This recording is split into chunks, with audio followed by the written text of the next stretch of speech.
What's up everyone? We know you guys watch our videos for guidance when it comes to modifying your Toyota. So I got to thinking, how many people are new to this and don't even have any tools or don't even know what tools to get? If you're new to modifying Toyotas or any vehicle, you're probably realizing pretty quick you're gonna need some tools. But don't stress, you don't need a giant toolbox like this one right here or a crazy budget. Just a solid set of basics to get you started the right way. In this video, I'm going to show you exactly what tools to buy to make modifying your Toyota a little bit easier. And if you don't have a Toyota, that's fine. Most of this stuff will apply to you as well. So with that being said, let's build your first toolkit. All right, starting with the must-haves. These are the tools you're going to use on almost every job. First up, a socket set and ratchet. Toyotas use metric bolts, so you want to make sure to get a set that is metric. Make sure it has both deep and shallow sockets. Having both deep and shallow will definitely come in handy for certain situations. Sockets and ratchets come in 1/4 inch, 3/8, and 1/2 inch drive. 1/4 inch drive is good for smaller bolts or bolts in tighter areas. 3/8 drive is a good happy medium for most jobs. 1/2 inch drive is good for larger bolts that take more effort to get loose or tight. It's obviously good to have all three, but if you want to start with just one, I would go with the 3/8 set. Now here's a little tip when it comes to picking a socket set. Sockets come in two different styles, a 6-point and a 12-point. I recommend getting 6-point sockets. These have a tighter grip on fasteners and lower the chance of stripping or rounding the bolt heads. To go along with your ratchet and sockets, you're also going to want a set of extensions. Having a set with 3, 6, and 12-inch extensions will definitely come in handy for those hard to reach bolts and nuts. Another piece that's nice to have is a swivel, for those even harder to reach bolts or nuts. Next up, combination wrenches. Like I mentioned, Toyota uses metric hardware, especially 10, 12, 14, and 17 millimeter. A wrench set from 8 to 22 millimeter will have you covered for most things. And if you can swing it, grab yourself a set of ratcheting end wrenches. It's just gonna make things quicker and easier to work on. Now don't forget about a torque wrench. This is critical. You never want to just feel it out when torquing suspension bolts or lug nuts. Start with a 3/8 drive that goes up to at least 100 foot-pounds. This will cover you in most situations. You can always add a 1/2 inch torque wrench later if needed. This will allow you to tighten bolts upwards of 250 foot-pounds. Next up, grab a few solid screwdrivers, both Phillips head and flathead. You can buy a set that pretty much comes with every size and length you'll need. Getting a set with magnetic tips is definitely nice too. There's nothing more annoying than trying to get a screw started in a tight spot and the screw just keeps falling off. Then you're going to want some pliers, a set of needle nose, slip joint, channel locks, side cutters, and electrical pliers.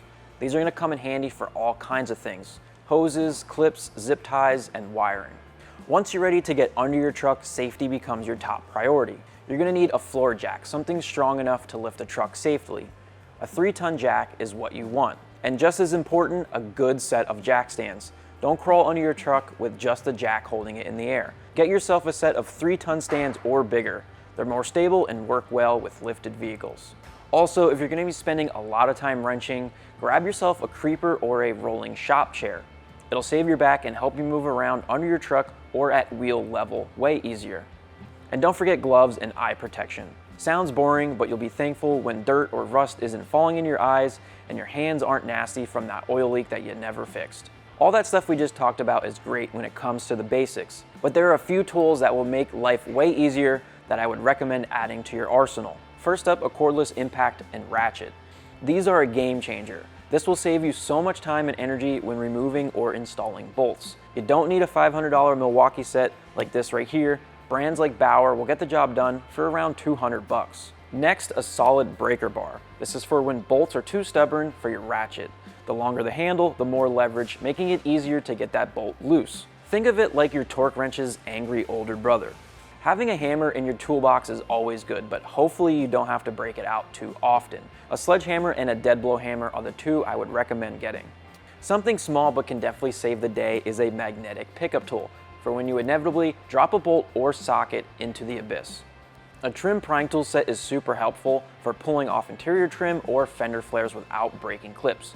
We use these all the time. A pick and hook set can be a lifesaver for gaskets, O-rings, or electrical connectors, and more. An Allen wrench set in metric and standard. There's not really anything on your Toyota from factory that you're going to need these for, but we use them a lot when installing aftermarket stuff like lighting or roof racks. Now, if you plan on doing your own oil change, an oil filter wrench or socket can definitely help. Sometimes getting that thing loose is a lot harder than it should be. Another helpful tool if you plan on doing suspension work is a ball joint splitter. I don't recommend getting the fork style that you hit with a hammer. Those usually end up ripping your ball joint boots. I recommend this style right here, which you can get from Harbor Freight for under $20. And finally, an OBD2 scanner. This will allow you to see why your check engine light might be on and help you take the next step in getting that issue resolved. You can get a basic one for around 50 bucks. All right, now you have all these tools, so you need a place to put them. You don't need a giant chest like this one here either. A rolling cart or even a simple tool bag is a great way to store your tools. The goal is to keep everything organized so you're not wasting your time digging around every time you need a 10mm socket, which you'll learn you'll never find. If you want something a little bit more permanent, you can get a decent toolbox that isn't too big for around $500 to $700, and you can always grow into it. As far as where to buy tools, you definitely don't need Snap-on. Look at brands like Craftsman, Cobalt, or Husky, or even Harbor Freight's Pittsburgh. They're affordable, solid quality, and most come with a lifetime warranty. Skip the $200 mega kits with 400 random pieces. Half of it is junk you'll never use. Build your setup over time, only buy what you actually need for the jobs you're doing. Buying everything we listed in this video will allow you to do almost any modification on your Toyota. And if you went to Harbor Freight and bought everything we mentioned, and even a nice cart to put it all in, you're looking at less than $1,200, which honestly really isn't bad. All right, that's your beginner toolkit for modifying your Toyota. It doesn't have to be expensive, it just needs to be reliable, organized, and built around what kind of work you want to do. If this helped you out, make sure to give this video a thumbs up, subscribe for more Toyota tips and installs, and let me know in the comments what's your go-to tool that you recommend for a beginner. Thanks for watching, and we'll catch you guys in the next one.